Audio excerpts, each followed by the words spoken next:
Tengan muy buenas tardes, bienvenidos y bienvenidas a este ciclo de conferencias públicas o de antecámara. En esta ocasión hablaremos brevemente, obviamente dentro del poco tiempo que nos queda, sobre lo que es la gnosis, en este tema de introducción a la gnosis. A la gnosis en realidad se le ha juzgado desde muchos ángulos, desde muchos criterios, algunos con cierto conocimiento, otros con desconocimiento propio y total de lo que es en realidad. Vamos a hablar un poco sobre esto. A la gnosis se le conoce como ocultismo práctico y a lo largo del desarrollo de esta plática vamos a explicar en qué consiste esto y por qué es ocultismo y por qué es eminentemente práctico. Partamos del hecho de que la palabra misma gnosis se deriva de la raíz griega que significa conocimiento. De ahí que está incluido en las diferentes palabras que definen el conocimiento previo en base a un examen de lo que es la causa de algún dolor o alguna enfermedad o de alguna falla, como el diagnóstico, para poner un ejemplo. Se trata en este caso de un fenómeno íntimo, que es un conocimiento espiritual experimentado por los gnósticos cristianos primitivos en aquellos tiempos y por todo aquel que definitivamente se dedique al estudio verdadero y a la práctica. El gnosticismo cristiano designa un conjunto de estudios filosóficos y religiosos cuyo principio básico se basa en la idea de que cada hombre o cada mujer existe una esencia inmortal que trasciende al hombre mismo, que está más allá del tiempo y del espacio, que tiene una órbita más allá del tiempo y del espacio. Definitivamente esto nos lleva hacia los colegios iniciáticos antiguos del desierto del Qumran, donde se encuentra entonces la biblioteca gnóstica más amplia, que estaban ocultos históricamente al conocimiento público. Pero si hablamos de la gnosis como una fuente eterna y universal de sabiduría y poder, podemos encontrar algunas definiciones de lo que es esto. Gnosis significa conocimiento y en este contexto es el conocimiento en sí mismo, el conocimiento perfecto, el conocimiento de la verdad. Mas este conocimiento por su naturaleza escapa a los normales análisis racionalistas y va más allá de la mera creencia, pues el correlato de este conocimiento es en sí mismo la intimidad infinita o espiritual de la persona, su verdadera realidad o ser interior. Es decir, que estamos hablando de un conocimiento que trasciende toda la facultad intelectiva y razonativa de los seres humanos aquí en la tierra y que parte definitivamente de un conocimiento muy profundo de sí mismo, Por eso es que encontramos en los sabios griegos esas afirmaciones extraordinarias del conocimiento interior.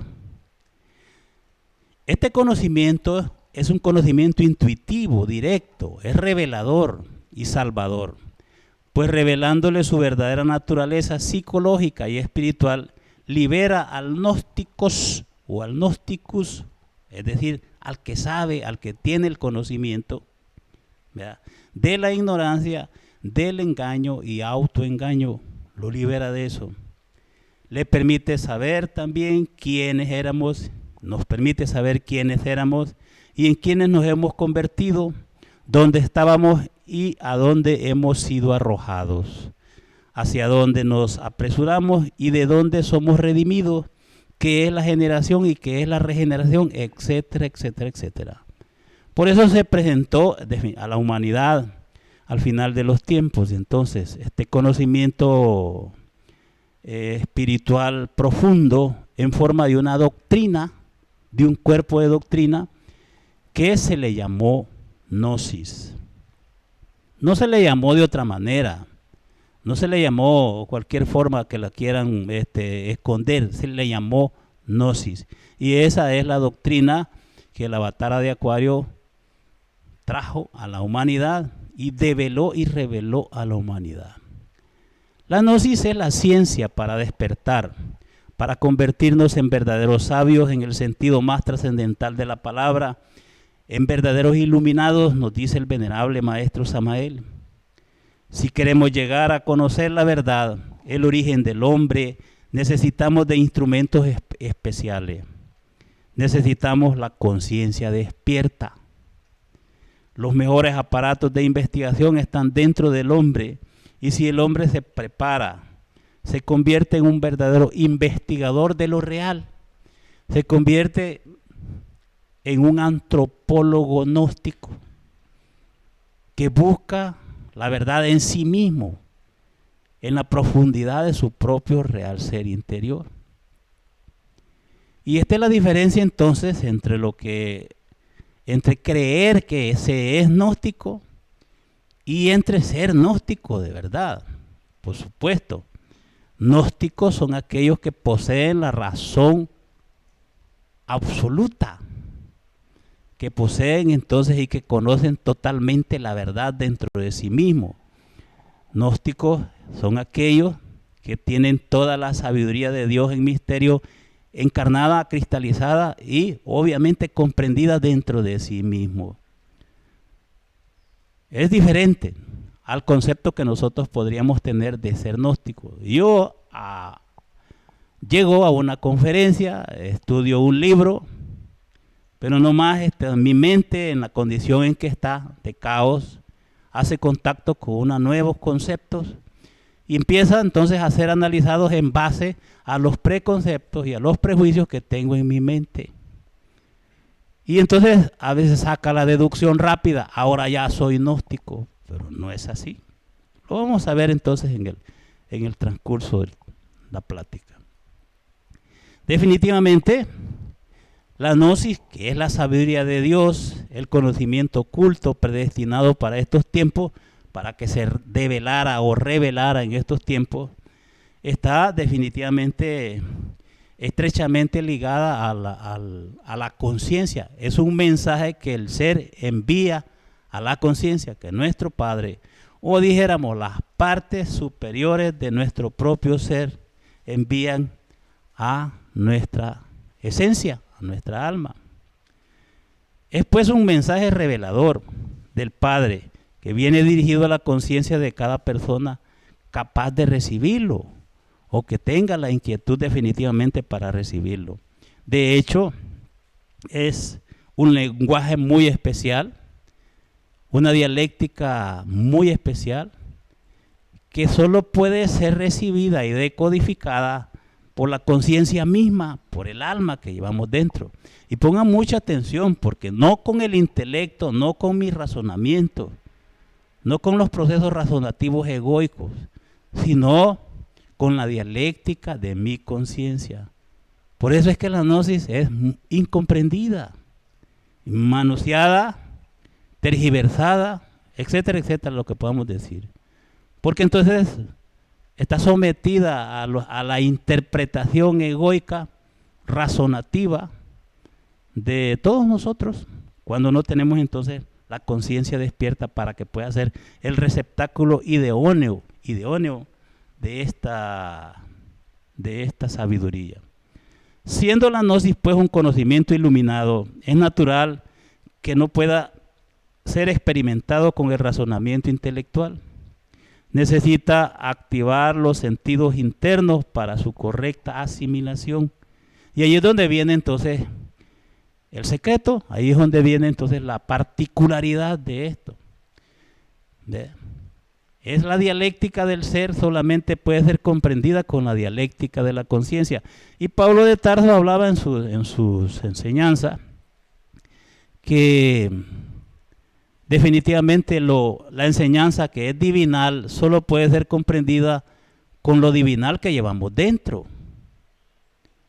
no por el ego, porque el yo no es lo divinal, es la antítesis de la divinidad en nosotros. Sí por la conciencia, sí por el alma, o como dicen los del budismo zen, por el buddhata. Definitivamente la mente sensorial, con todos sus razonamientos intelectivos, no puede comprender el lenguaje divino. Los razonamientos de la mente no conducen a la vivencia de los misterios gnósticos reales dentro de sí mismo. Por eso hay que saber acoplar inteligentemente lo divinal o lo espiritual a lo espiritual. Lo que viene del ser va directamente a lo que hay del ser dentro de nosotros, que es la conciencia. De ahí entonces vamos nosotros viendo la necesidad de trabajar muy serenamente para poner, dijéramos, en contacto nuestra conciencia con esta sabiduría profunda y trascendental que se llama gnosis.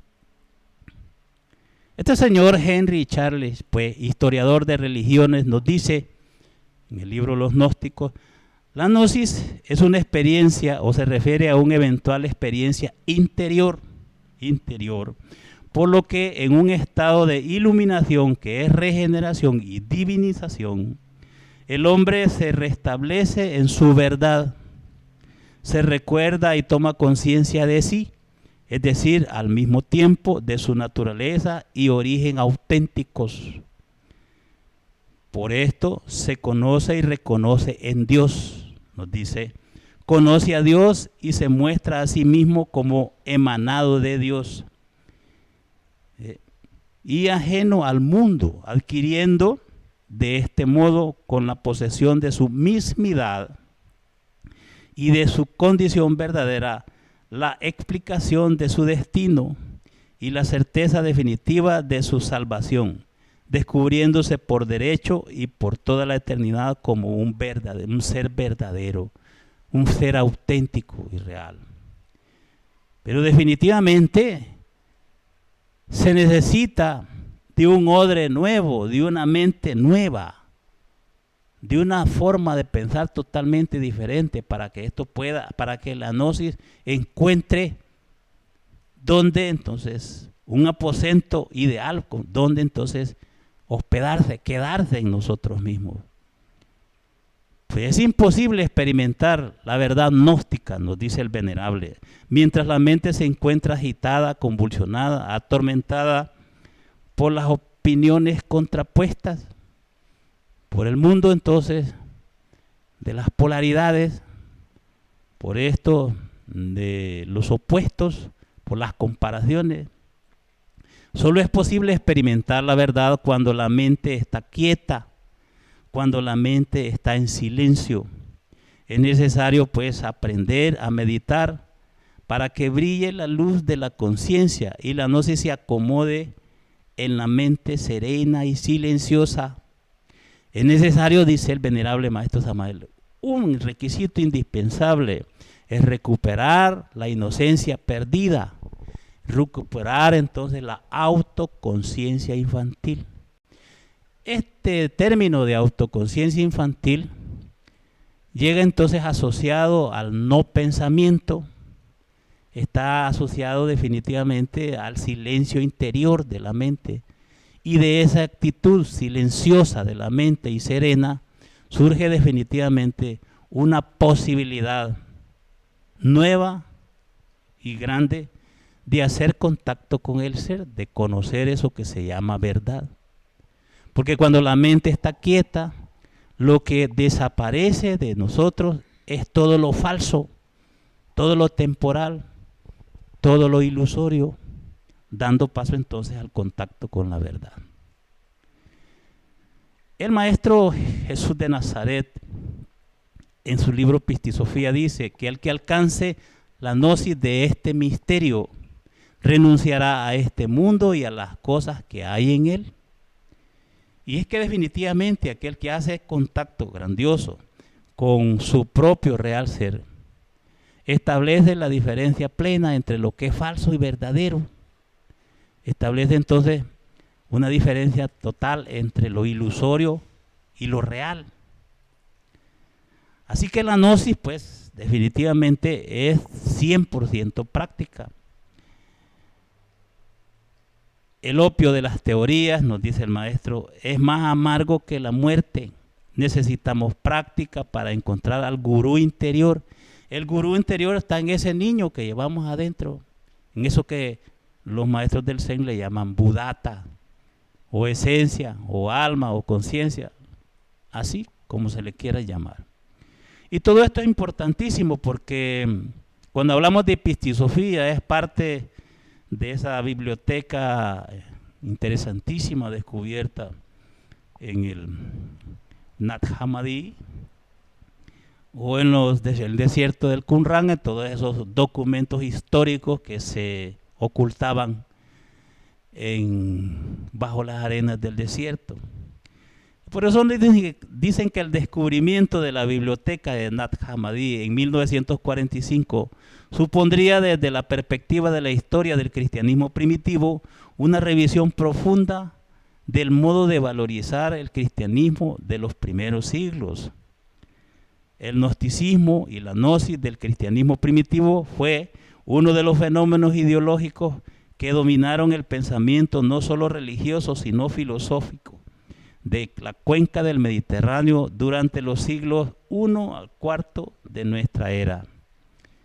Y es ahí donde encontramos, dijéramos, esa riqueza histórica de esta biblioteca que justifica entonces los evangelios desconocidos o los que fueron llamados apócrifos.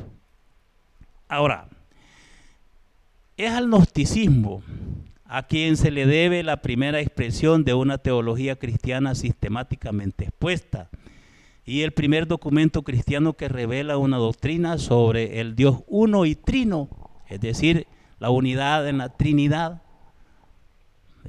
el Padre, Hijo y el Espíritu Santo, o el Padre, el Hijo y el Espíritu Santo, Shiva Shakti, el Espíritu Santo y la Madre. La gnosis es el origen o fuente del gnosticismo primitivo en cualquier latitud o tradición del conocimiento interior.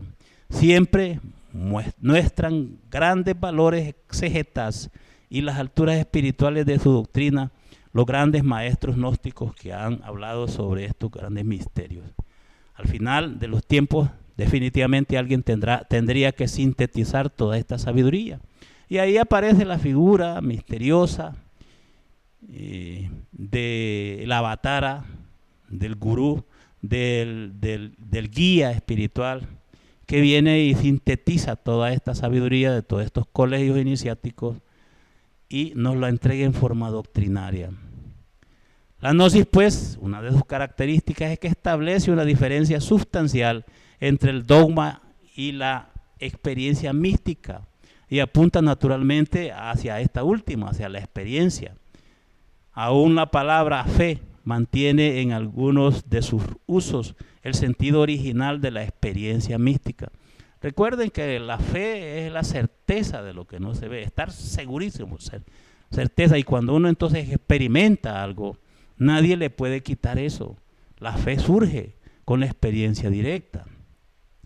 Cuando uno da fe de un hecho cualquiera es porque lo conoce en forma directa y experimental. La fe que plantea la gnosis es aquella fundamentada en la experimentación y en la comprobación, lo que hace muy estrecho el límite que separa la ciencia de la religión bajo el enfoque doctrinario de la enseñanza gnóstica. Definitivamente se concilia la ciencia con la religión, el arte y la filosofía en un solo cuerpo doctrinario. Por eso entonces hablamos de esta sabiduría que está más allá de los sentidos y de la razón humana. La gnosis definitivamente es una dialéctica superior, es una dialéctica del ser y se basa en 4 pilares fundamentales del estudio. Uno es la ciencia, la filosofía, el arte y la religión o la mística en sí. Y entonces cada fenómeno y cada explicación, cada tema definitivamente tiene un contenido científico, filosófico, artístico y místico, esencialmente místico. Pero vuelvo a hacer énfasis en esto. Podríamos nosotros hacer comprender en primer lugar, poner en actividad lo más fino de nuestro entendimiento y de nuestro intelecto para captar la idea, para captarla.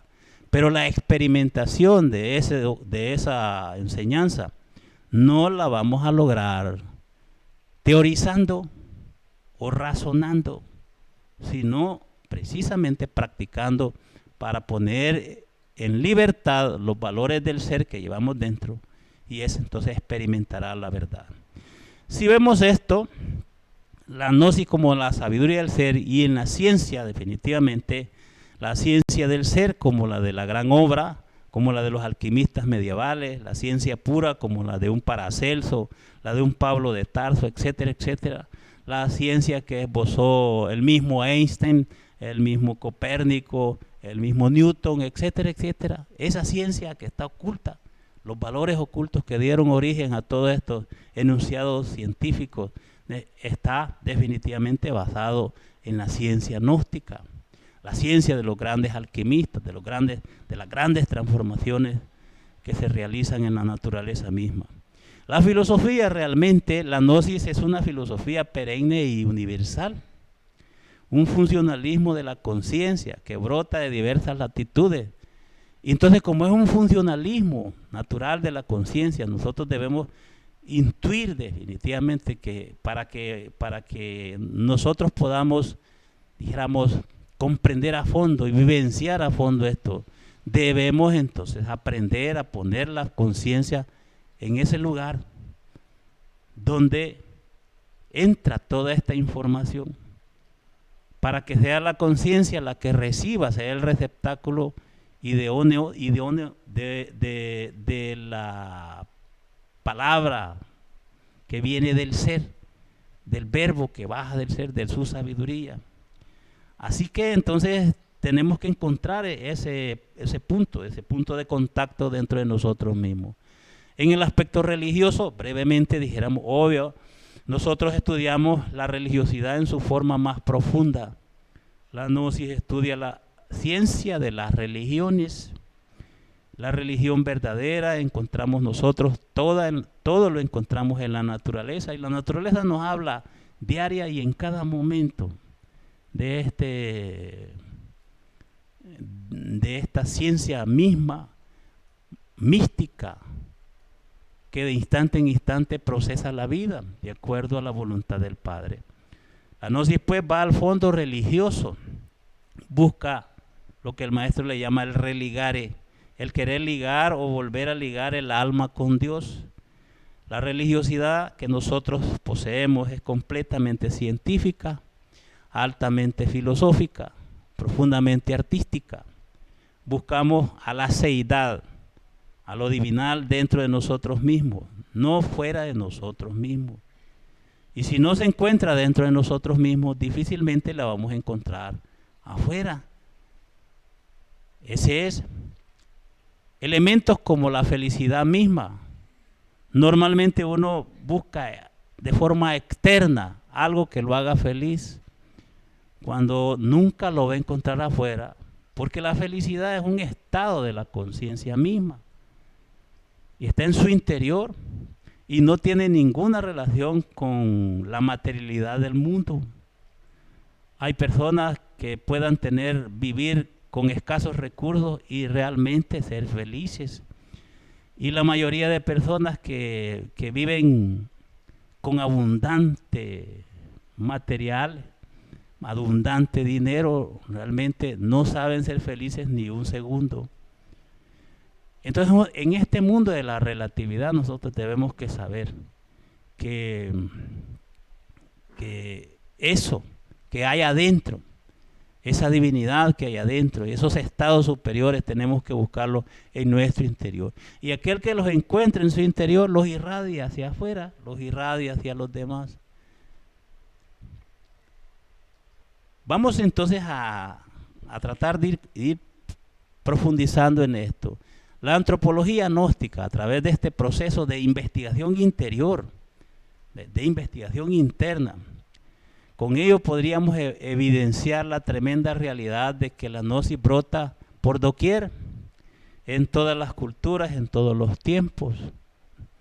Cometeríamos un error decir que la gnosis surge de tal latitud y longitud del planeta, porque no es así. Es coesencial con el universo y brota de donde brotó el universo, de donde ha brotado todo cuanto existe. La gnosis pues va al ser, definitivamente, hacia la transparencia cristalina del ser. La gnosis es la sabiduría del ser. Entonces hay que buscarlo en nuestro interior. Hay que procesar, buscar entonces esta fuente de luz en nuestro interior. Por eso es importantísimo que vayamos conociendo esto.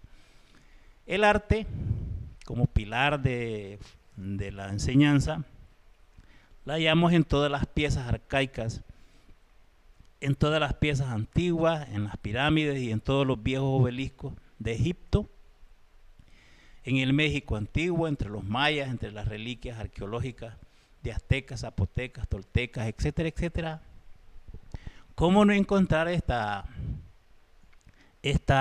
arte gnóstico, el arte regio de la naturaleza en el Cusco, en estos grandes enseñanzas que dejaron los sacerdotes solares del sur, en la India, en Mesopotamia, etcétera, etcétera, en cualquier latitud encontramos el arte? Y entonces ahí vamos sintetizando este aspecto importantísimo. Ahora, para que este proceso del conocimiento interior se realice ordenadamente dentro de nosotros, tenemos que desarrollar ciertos trabajos relacionados con los centros magnéticos, con los cerebros, los tres cerebros, principalmente el de la voluntad, o sea, del movimiento, el de la emoción y del intelectual superior. Por eso se habla de que la gnosis definitivamente es el cuarto camino, que engloba a los primeros tres caminos, que es el camino del fakir, el camino del monje y el camino del yogi. Sinceramente, una experiencia, una persona que en esta existencia sea un verdadero yogi y llegue a la iluminación de su mente, ha tenido que pasar por procesos definitivamente de formación. Y primero dominio del cuerpo, en una práctica XX de meditación, nosotros en primer lugar tenemos que dominar el cuerpo y hay que entonces poner quieto, arrebatarle al yo y a la ilusión lo que es el dominio del centro motor, el instintivo y sexual. Entonces queda entonces dominado bajo la voluntad y ese es el camino del fakir. Luego entonces viene la emoción superior, la parte del monje, la devoción y la fe que se ponga en el trabajo, para luego acercarnos entonces al estado de beatitud que precede al silencio profundo de la mente y a la iluminación. Y entonces ahí viene la enseñanza maravillosa de nuestro Señor, el Buda, que fundamentó entonces todos estos procesos. Así pues, en estos tres cerebros equilibrados definitivamente por el trabajo sobre sí mismo, tenemos entonces nosotros que experimentar ese proceso. Los engloba el cuarto camino, que es la gnosis en sí. Si queremos ver brevemente estos aspectos en qué consisten, el cuarto camino, que es la gnosis, engloba a los tres. Este camino es la senda del filo de la navaja, la enseñanza gnóstica que conduce al despertar de la conciencia. No exige este camino ni la enseñanza, no exige que la persona se retire del mundo o que abandone todo contacto con quienes le rodean, las cosas y los eventos, sino que requiere una preparación activa en el gimnasio psicológico de la vida y del mundo, en la misma vida práctica. La vida se toma como una escuela para el despertar de la conciencia. La vida es el mejor de los sistemas para poder entonces encontrarse a sí mismo, para conocerse a sí mismo. Y así pues entonces superar estos aspectos. El camino del fakir busca el dominio total sobre lo corporal. Y entonces por eso encontramos aún en la India estos personajes que hacen alarde de lo que es la voluntad y se quedan quietos por toda su vida con una posición corporal. Pero definitivamente no es eso lo que la gnosis en realidad busca. El monje, el camino del monje exalta el desarrollo del sentimiento místico, la devoción, y es muy bueno. Y el yogi busca incesantemente la perfección de la mente y la iluminación, trascendiendo la dualidad en que el intelecto se debate. Pero estos tres aspectos, estos tres caminos o estas tres etapas del conocimiento llevan definitivamente al despertar de la conciencia, conducen al despertar de la conciencia. Si desarrolla su aspecto emocional superior en una existencia, o primero se desarrolla, obviamente que está preparándose para entrar a la senda del yogi, para desarrollar y equilibrar su aparato psíquico. Por eso es que es bien importante ver cómo cuesta para muchos de nosotros llegar a una sala de meditación. Vean la resistencia que existe dentro de nosotros para sentarnos unos minutos, poner el cuerpo quieto y relajado y luego detener definitivamente el incesante parloteo de la mente. Cuesta, porque entonces se enfrenta a toda la mecánica del mundo y al proceso ilusorio del mundo. Pero esta gnosis, que es el cuarto camino, enlaza y resume el trabajo de los otros tres en perfecto equilibrio.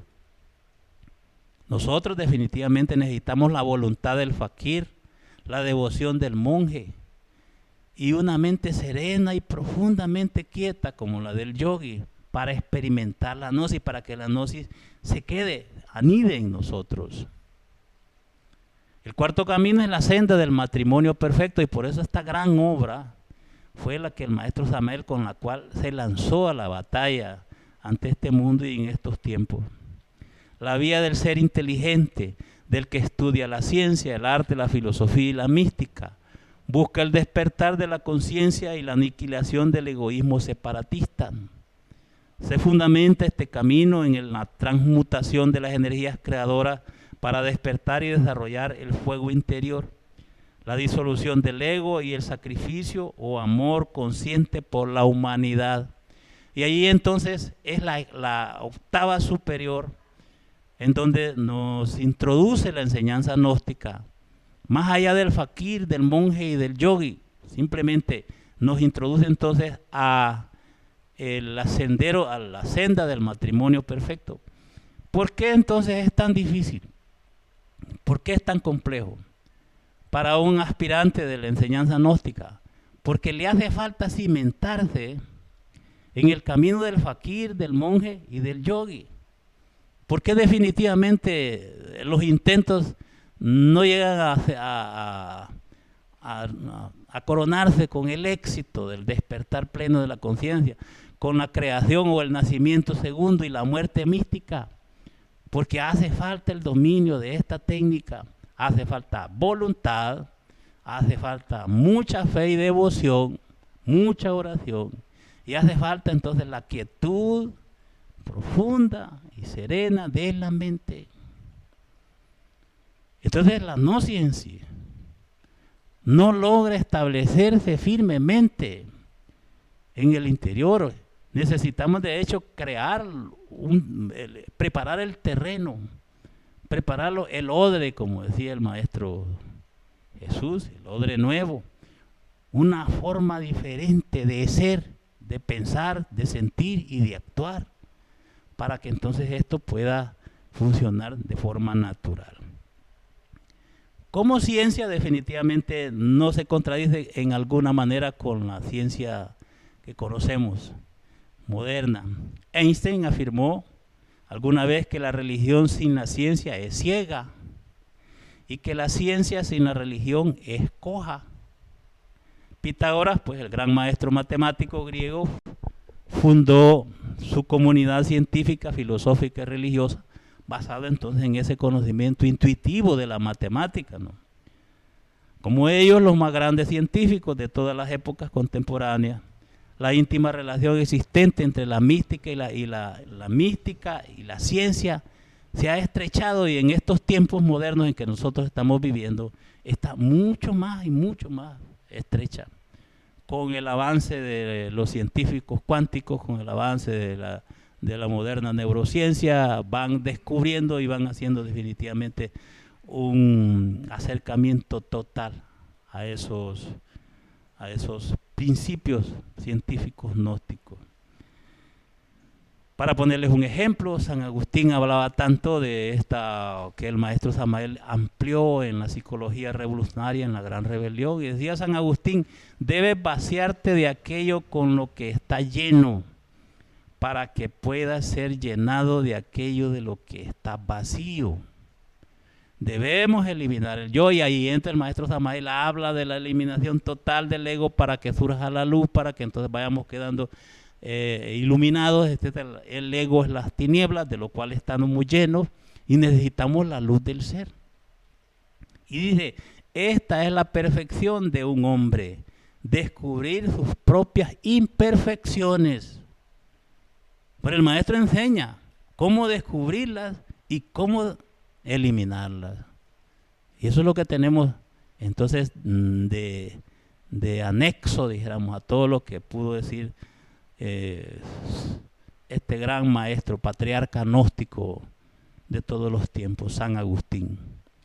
¿Y qué diríamos, por ejemplo, del enfoque que hizo Platón en su determinado momento sobre lo que es el sueño de la conciencia, sobre lo que es la creación de esta humanidad, el descenso de esta humanidad de las regiones edénicas, para quedar encerrados en un mundo falso, en un mundo ilusorio?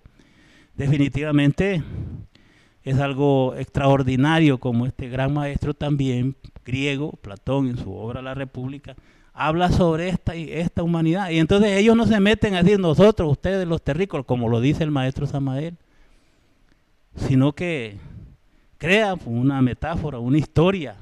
Y entonces nos habla sobre unos hombres que permanecen encadenados en el fondo de una caverna desde su nacimiento, sin haber podido salir de ella nunca, y de hecho sin la capacidad de poder mirar hacia atrás para entender cuál es el origen de esas cadenas. Y no solo eso, pasa encadenado a ese muro viendo pasar sombras, proyecciones en la pared de la caverna, y toma esas proyecciones, esas sombras, como la única realidad que existe. Y como nunca ven hacia atrás y nunca investigan y no se ven a sí mismos, definitivamente no pueden descubrir que eso no es la verdad, sino que solo son sombras ilusorias, vanas, que proyecta la mente, que proyecta el ego. Entonces dicen, permanecen siempre mirando hacia una de las paredes de la caverna, con las cadenas aferrándose desde atrás. Hay una hoguera que ilumina un poco la zona, y entre ellas y los encadenados hay un muro. Vean las cadenas. ¿De quién habla sobre la esclavitud psicológica? Es el fundamento de la esclavitud psicológica, de la psicología revolucionaria del maestro Samael. Pero esto que Platón enseña en la República hace muchos años atrás, miles de años atrás, viene entonces y toma forma en las explicaciones trascendentales que hace el maestro Samael sobre el yo psicológico, sobre las proyecciones ilusorias. Y al final de estos tiempos, en estos momentos en que nos encontramos, esa es también de una manera, dijéramos, este sueño, esta fantasía, esta irrealidad en la que nos encontramos, definitivamente se ha disparado a la enésima potencia. El sueño, la ilusión de esta vida se ha llegado a su máxima expresión. Y ahora nosotros esas cadenas que tenemos ahí y esas sombras que tenemos ahí, las empezamos a ver primero en los primeros televisores, ¿no? Y cualquiera que hiciera una seña así nos ponía y nos llamaba la atención y nos tenía ahí concentrados en eso. Tanto ha sido el dominio del proceso ilusorio hasta este momento, que ahora entonces los medios disque llamados de comunicación o de divulgación o de difusión, estos se convierten en esos creadores de esas sombras. Ayer me mandó aquí Roberto, miren lo interesante de esto, ¿no? Porque me mandó esta interesante diapositiva. Obsérvenla bien. Ahora, ¿qué pasamos viendo nosotros? Pantallas, ¿no? Y lo peor del caso es que ya ni siquiera estamos sentados en la sala de la casa viendo toda la proyección ilusoria, sombras ilusorias que nos proyectan, porque miren, el 99.9 de lo que nos proyectan en la televisión y en las pantallas es falso. Es falso. Eso así es mentira. Pero nosotros, la inmensa mayoría, dijera, el 99.9 de la humanidad cree en eso y pasa solo viendo eso. Y para controlar absolutamente la vida de la humanidad, se llega entonces al estado de ahorita en que nosotros ya no podemos vivir sin el teléfono. No podemos vivir un ratito sin el YouTube y sin el Facebook y sin el Instagram, sin sacar esto y sin enviar un mensaje y sin hacerle así para un mensaje grabado y aquí para allá. Esto es lo que sucede. Y en los canales donde hacen estos programas, definitivamente todo es mentira, es montaje. ¿Y cómo se hacen las películas? Es una falsedad. Normalmente ya ni los artistas en realidad trabajan, sino que usan definitivamente un sistema de proyecciones dentro de esto para que surja definitivamente la idea y la gente, la mayoría de nosotros, entonces vemos esto como la realidad. No los famosos homogramas, hologramas, ¿ve? De las proyecciones, las películas, eso son. Y todo prácticamente lo que tenemos ahí. Y nos meten una mentira y dicen, dígale eso 1000 veces y ya es verdad. Y la gente se lo cree. Pero ¿a qué vamos? Vamos a que este proceso de lo que Platón hablaba de seres encadenados a un muro y viendo sombras en una pared, es lo mismo que nosotros ahora nos venden a través de los diferentes medios y las dichosas redes y aquí para allá y pasamos viendo mentiras, falsedades, durmiéndonos cada vez más y más y más, siendo controlados por lo falso, por lo ilusorio, y alejándonos cada vez de la posibilidad de experimentar en determinado momento, un segundo, de la verdad. Estamos pues estudiando esto. ¿Por qué fue necesario al final de estos tiempos develar todos estos misterios, todas estas cosas? ¿Por qué fue necesario que descendiera un mensajero de Dios al final de la era de Acuario para explicarnos estos procesos ilusorios y para enseñarnos cómo abandonar eso, para enseñarnos entonces cómo poner en actividad lo más digno que uno puede llevar en su interior, que es la conciencia. Es aquello que Pablo de Tarso, lo que llevamos de espíritu, lo que llevamos de divinal, es lo que puede hacer contacto correcto con lo divinal, que es la gnosis. No la mente. Yo con la mente puedo hacer un montón de explicaciones, de conjeturas. Puedo hacerlo, pero eso no es la verdad. Eso no es la verdad. Y el que yo estudie y lea un libro, lo lea y lo prepare una conferencia, tampoco me está afirmando que yo tengo el pleno conocimiento de esa verdad. Eso solo la conciencia despierta lo puede aseverar. Pero la condición mental nuestra y psicológica el caos que gobierna el mundo externo y el mundo interior definitivamente nos hace espantosamente difícil que hagamos contacto correcto con esta sabiduría y con esta doctrina llamada gnosis.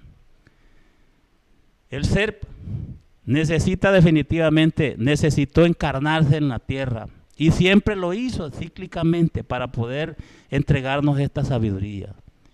Y al final de los tiempos en esta raza pues se encarnó y entregó su mensaje. Mensaje que está dirigido a la conciencia de cada uno de nosotros, está dirigido al alma de cada uno de nosotros, no a la mente, no al intelecto, mucho menos al ego, sino a la conciencia. Por eso es importante aprender a poner la conciencia a flote, para que precisamente, vuelvo a repetir, de manera exacta, pues, sea el receptáculo del conocimiento divino. De ahí la necesidad de practicar la meditación. Y la meditación nada tiene que ver con las religiones. No necesitamos convertirnos en cierta religión para alcanzar la iluminación. Depende totalmente de sus inquietudes, de las inquietudes espirituales, de los propósitos espirituales de cada quien. Si alguien quiere definitivamente experimentar esto, lo que es lo real, lo que es verdadero, lo que pasa después de lo que se llama muerte. Vean, ahora hay muchos que les hacen el favor de que se mueren y que los mandan de regreso solo para hablar definitivamente y decir lo que hay después de la muerte. Y lo que hay después de eso que nosotros llamamos muerte, que no existe, es de mentira. Y como este mundo es de mentira, como este mundo es falso y es de proyección, definitivamente hasta la muerte es falsa. ¿Por qué? Si yo perdí a mi abuelito, ya no lo pude ver. Ese es el problema, porque nosotros estamos encerrados dentro del círculo vicioso de nuestros 5 sentidos y no podemos percibir nada más allá. Ese es el problema de estar dormido, de estar inconsciente. Ese es el problema. Pero en sí no tiene una realidad profunda, lo que es la pérdida de un vehículo físico de manifestación. Quien pierde un vehículo físico de manifestación aquí y ahora en esta región de vida, pierde, entonces deja de percibirse por los demás, pero la vida continúa. Es más, reinicia su vida. Así que nosotros tenemos que tener una inquietud más profunda sobre este aspecto. La búsqueda del hombre y de la mujer para encontrar el significado de su vida florece en una variedad de escuelas espirituales en todo el mundo, muchas de las cuales incluyen la meditación como método de vivencia espiritual, y definitivamente es la meditación. Nada tiene que ver con las diferentes religiones, porque la meditación conduce al contacto directo con el ser, con lo divinal. Entonces la meditación nos conduce a extraer de la cárcel de la mente, extrae entonces ese material psíquico divino que es la conciencia, para que haga contacto con su ser interior. Nos acercamos pues a ese proceso. Si la forma más elevada de pensar es no pensar, es porque nos acerca a la percepción de lo divinal. Cuando se va definitivamente quedando la mente quieta, con un cuerpo sereno y una mente también quieta, viene entonces, se acerca un estado de arrobamiento y de contemplación de lo divinal. Cuando se logra la quietud y el silencio de la mente, el yo con todas sus pasiones, deseos, apetencias, temores, etcétera, etcétera, se ausentan, dice el maestro.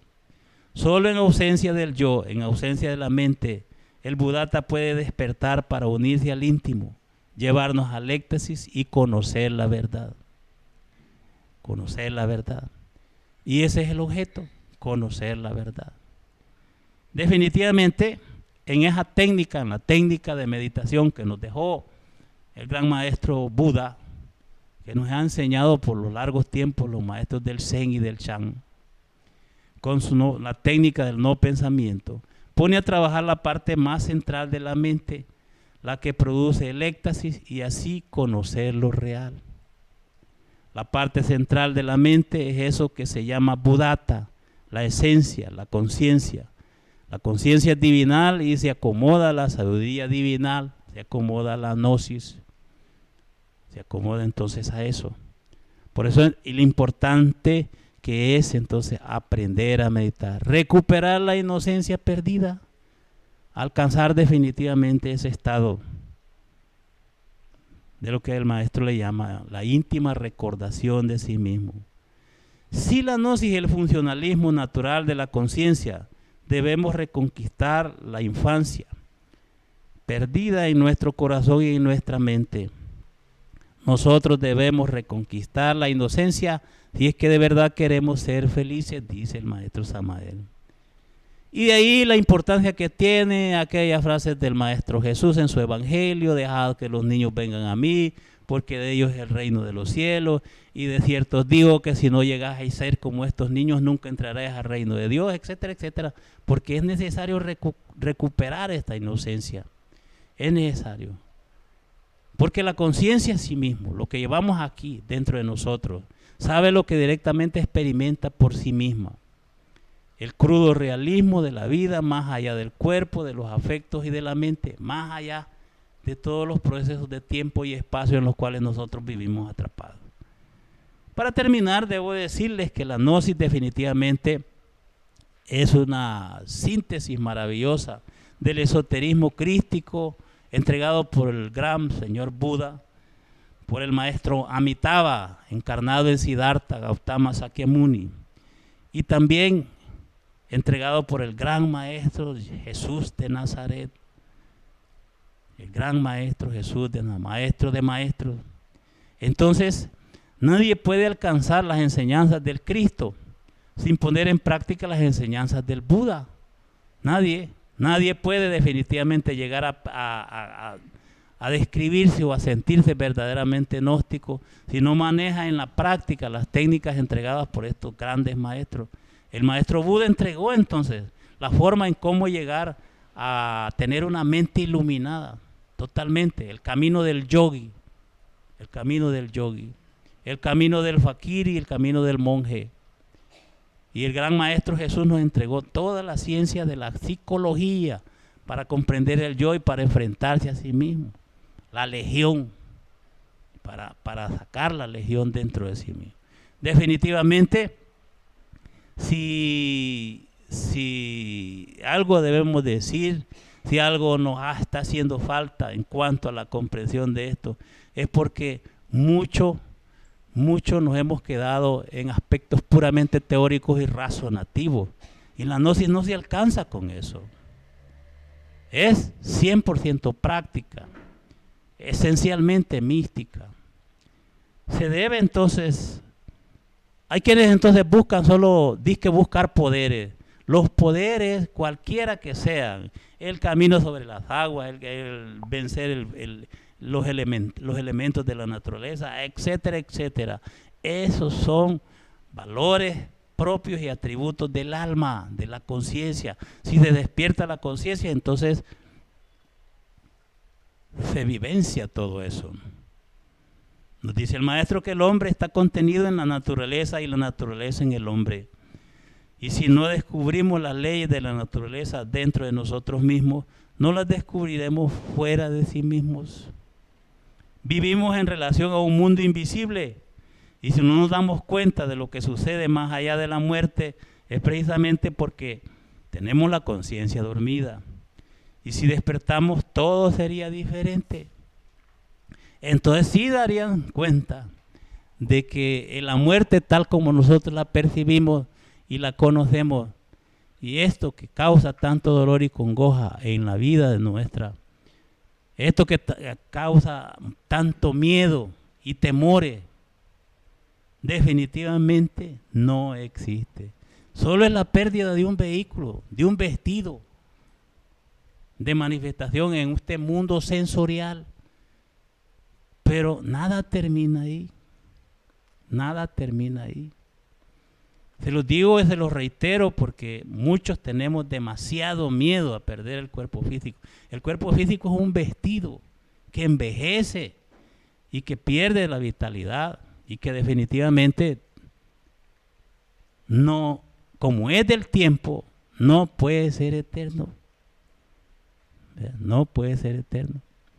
Así que mis queridos hermanos, amigos y amigas, definitivamente la enseñanza, hacer contacto con la enseñanza gnóstica, solo es posible de manera correcta cuando nosotros ponemos en actividad los valores de la conciencia y cuando se despiertan en nuestro interior los valores de la conciencia, del alma. Entonces aparece esa relación directa entre la conciencia y el ser y su real ser superior. Y ahí surge de manera maravillosa, natural y espontánea, como debe ser la gnosis de todos los tiempos. Vamos a llegar hasta aquí y si hay alguna inquietud, alguna pregunta, pues la contestaremos con mucho gusto.